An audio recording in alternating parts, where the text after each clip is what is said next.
চা ঢালো তো তুমি। এই যে আমাদের পিঙ্কি, আমার ছেলেটাকে মেয়ে বানাই দিচ্ছে রে।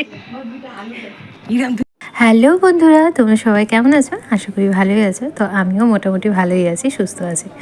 তো এই ভিডিওটি হচ্ছে আদিদেবের ছয়ষষ্ঠীর ভিডিও। তো 6 দিনে যেটা নিয়ম করে, তো সেটাই নিয়ম করা হচ্ছিল। কারণ আর লোকজনকে কাউকে ডাকা হয়নি কারণ আমাদের রিলেটিভের মধ্যে একজন মারা গিয়েছিল, তো সেটারও ওষুধ পড়ে গিয়েছিল। তো সেই ওষুধটা কাউকে কিছু খাওয়ানো যাবে না।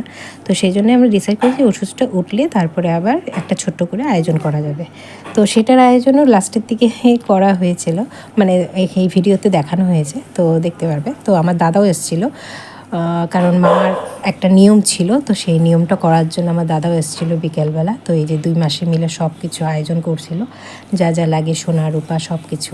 তো এখানে সব কিছু রেডি হয়ে গেছিলো। তো 2 মাসে মিলে পুরো রেডি করে ফেলেছিল। আর এদিকে আমি বসে বসে ভিডিও বানাচ্ছিলাম। তো আমার তো কোনো কাজ নেই, আমি তো কোনো কিছু ধরতেও পারবো না, কিছু না। তো আমি বাবুকে নিয়ে বসেছিলাম। আর এইদিকে আমার দাদা একদম হাস্যকর একটা পরিস্থিতি তৈরি করছিল।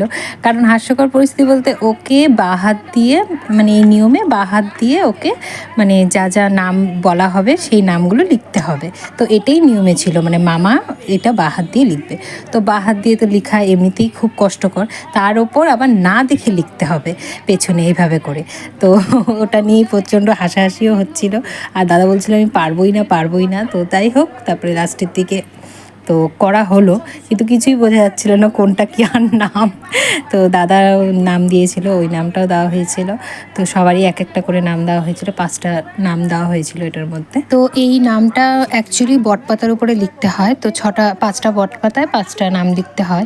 কিন্তু সেদিন অমাবস্যা পড়াতে তো বটগাছে হাত দিতে পারেনি, বটপাতা নিয়ে আসা হয়নি, যেহেতু বটগাছে হাত দেওয়া যাবে না। তো পুরোহিতকে জিজ্ঞেস করা হয়েছে, না বটগাছে হাত দেওয়া যাবে। তারপর পুরোহিতই বলে দিয়েছিল যেহেতু বটপাতা নেই, তো এই পাথরের বাটিতেই তোমরা এই নিয়মটা করতে পারো। তো সেটাতেই করা হচ্ছিল নিয়মটি। তারপর নাম লেখা রিচুয়ালটা শেষ করার পর তারপর আমরা সবাই মিলে বসেছিলাম। আর এইদিকে আমার ননদ দেখো পুরো ব্লগিং চালু করে দিয়েছে, আর এদিকে সবাই হাসছে ব্লগিং শুনে। তোমরাই শোনো। বাবুকে দেখো, আমি হচ্ছে ছোট পিসি পিঙ্কি, দেখো এই যে এইটা হচ্ছে ছোট পিসি, আর নিজেরটা দেখা, নিজেরটা এদিকে আসো। ইনি হচ্ছে বড় ঠাম্মি, না মেজো ঠাম্মি। ঠাম্মি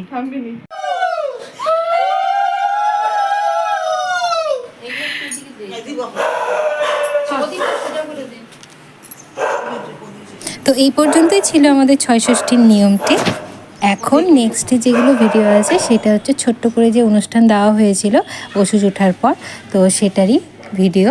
তো এই যে এখানে সব কিছু মিষ্টি মাছটা যা লাগে লোকজনকে খাওয়ানোর জন্য সব কিছু আমার বর নিয়ে এসেছিলো। তো পাড়ার সবাইকেই মোটামুটি ডাকা হয়েছিল, ওর বন্ধু বান্ধব পাড়ার যত ছিল সব, আমার আত্মীয় স্বজন আমার ফ্যামিলির লোককেও ডাকা হয়েছিল, ওরাও আসছিলো।